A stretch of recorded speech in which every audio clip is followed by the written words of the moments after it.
Welcome to Not Milk Never Milk. Subscribe if you're lactose intolerant.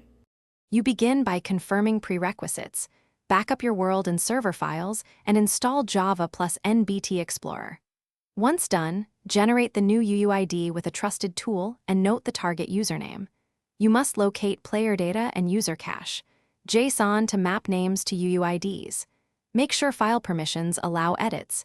If on a server, stop it before touching files. This prevents corruption and ensures changes apply cleanly when you restart the game or server. Now you edit the actual files. With NBT Explorer open, navigate to the player data file for that UUID and replace the UUID most and UUID least or the byte array with the new UUID values. Save each file. Then update user cache, JSON and any server lists like ops, JSON or whitelist. JSON to reflect the new ID.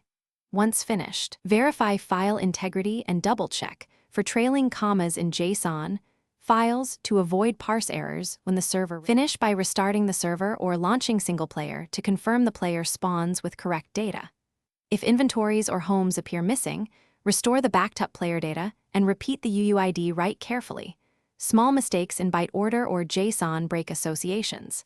If the server refuses to start, revert to backups immediately and inspect logs for parse errors or permission denials.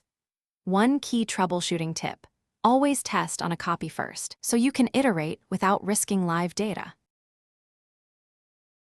Thanks for watching. If this was helpful, leave a like and consider subscribing. See you next time.